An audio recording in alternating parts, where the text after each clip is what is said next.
Good morning, everyone. Welcome back to SSB Crack Exams. I'm Sakshi, and we are going to discuss the most important current affairs for you as per 5th September 2020. So let's start a discussion. But before discussing, I would like to introduce you with SSB Crack Exams. It is one of the most reliable platform if you're preparing for defense examination like NDA, CDS, AFCAT, Territorial Army. For more details, visit our website ssbcrackexams.com. There you'll find the entire package of courses, mock tests, quizzes, and study materials.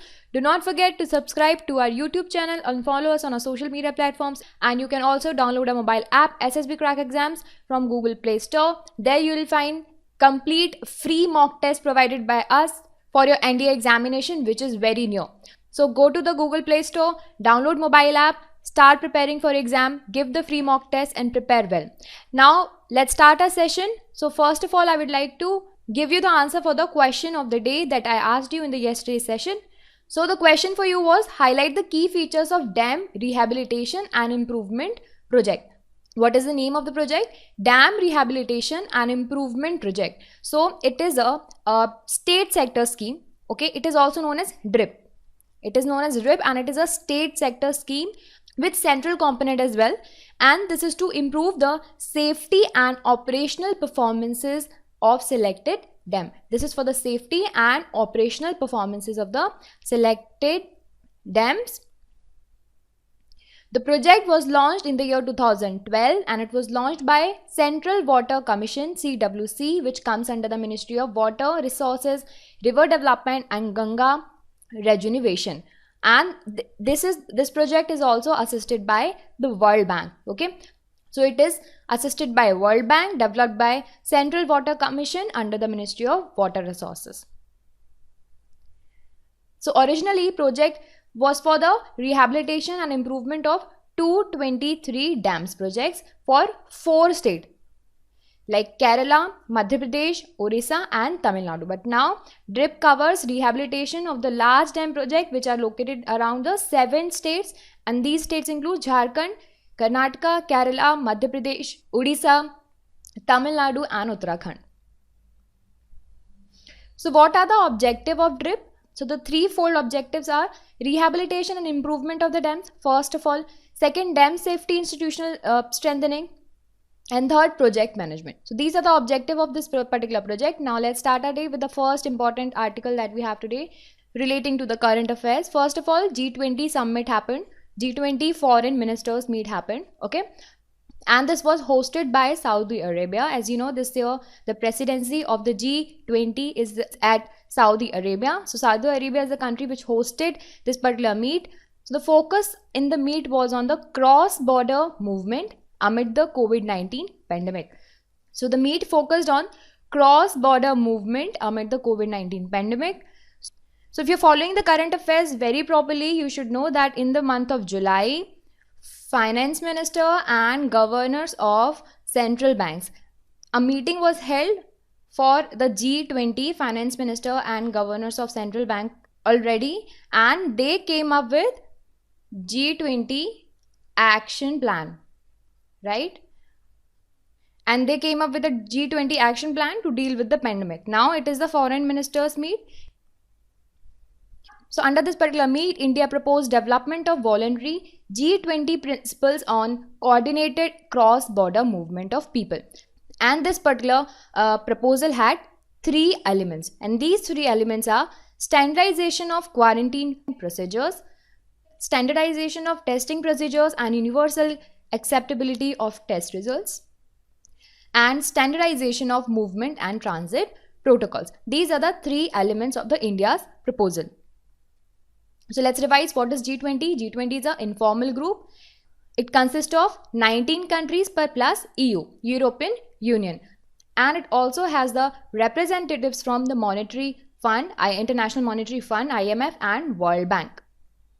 So the G20 consists of G7 plus 12 other nations which are currently comprising of the G20. They are Argentina, Australia, Brazil, China, India, Indonesia, Mexico, Russia, Saudi Arabia, South Africa, South Korea, Turkey and EU plus G7 nations. Okay. So G20 membership comprises a mixture of the world's largest advanced and emerging economies representing the 2/3 of the world's population. Also, it does not have any official headquarters. Okay. Now, moving ahead to the next important update. Recently, Assam Heritage Bill was passed by the Assam Assembly, Assam government, and this bill was passed to protect and preserve and restore the tangible heritage which are currently not covered under the national and state laws. All those tangible heritage which are not covered the national and state laws, and Assam Assembly, it passed the bill to protect and preserve those tangible heritage. The bill was Assam Heritage Protection, Preservation, Conservation and Maintenance 2020. So this bill is being termed as a historic step towards implementing the clause 6 of the Assam Accord. So what is Assam Accord? Under Assam Accord, the state government is empowered to take necessary steps to ensure the constitutional, legislative, administrative safeguards as may be which states feel that it is appropriate and that shall be provided to protect, preserve, promote the culture or social, linguistic identity, heritage of the Assamese people. So, under this accord, Assam government has this power to pass such bill. Okay. So, the targeted site for the maintenance and the preservance of the tangible products and item must have been in existence for not less than 75 years, and this list includes the religious institutions like kshatras, monasteries, stupas, namgraha, mosque, dargah, churches, besides the social and cultural institutions. Okay, now let's move ahead with the next important news that we have today. So Supreme Court, in the recent judgment, it says that no stay on the High Court's order against the Andhra's government English medium move. See, Andhra government recently took this decision to make English medium as a medium of education for government school students from class 1 to class 6 in the beginning of 2020-21 academic year.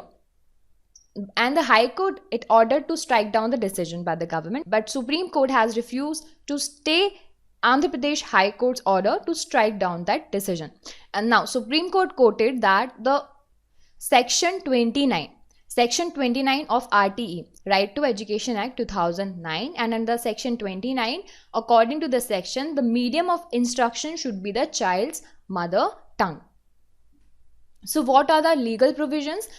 And under Article 29, it is there, and it says that all the citizens' rights to conserve their language and prohibit discrimination on the based on the languages. Article 120 is there, the use of Hindi or English for the transaction of the Parliament, but gives the right to Parliament and the Member of Parliament to express themselves in the mother tongue. So these are the legal provisions. So now let's move ahead with the next important update that we have today. It is about the Biodiversity Council in the Jammu and Kashmir.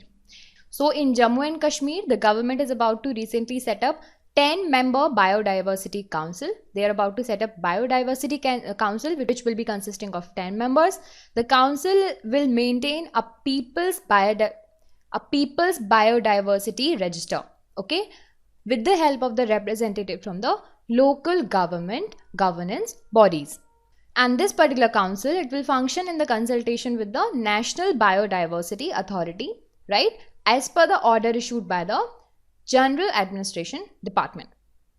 So this is about Jammu and Kashmir. The Biodiversity Council is about to set up in the Jammu and Kashmir. Now let's talk about today, 5th September. It is Teachers' Day. On 5th September, India celebrates the Teachers' Day, and we all know we celebrated on the birth anniversary of our former President of India, Dr. Sarvepalli Radhakrishnan. And this year we'll be celebrating 58th Teachers' Day. So Dr. Sarvepalli Radhakrishnan was born on 5th September 1888, and he served as the first Vice President of India and the second President of India. Now let me tell you the current COVID-19 situation in India. So the total cases are 39,36,747. Out of them, 77.1% recovered, 30,37,151. Active are 8,31,124, and deaths are now 68,472. In this next chart, you can see the state-wise analysis. You can see the data of your own particular state, recovery, active, and the death cases, right? Now it is time to revise this session with the quiz. Try to answer these questions. So the first question for you is G20 Foreign Minister Meet 2020 hosted by A. India, B. China, C. Saudi Arabia, and D. Russia. So the correct answer for this question will be Saudi Arabia. Saudi Arabia is the host for G20 Foreign Minister. In fact, in the year 2020, Saudi Arabia is the presidency. Next question is, recently which government passes Heritage Tangible Protection, Preservation, Conservation and Maintenance Bill? A. Jammu and Kashmir, Madhya Pradesh, Manipur and Assam. So the correct answer of this is Assam. Assam government has passed the Heritage Bill for the protection, preservation, conservation and the maintenance of the tangible sites. Now the next question is, which of the following state is about to set up Biodiversity Council? Which state is about to set up Biodiversity Council? Jammu and Kashmir, Madhya Pradesh, Manipur, Assam. So the correct answer for this will be Jammu and Kashmir is about to set up the Biodiversity Council, right? Now it is time for question of the day. Try to answer this question in the comment section. So the question for you is, what is Special Marriage Act 1954? Try to answer the main important key highlights about this particular act. We shall discuss this in the next session with more detail. So I'll see you in the next session. Till then, work hard. Jai Hind.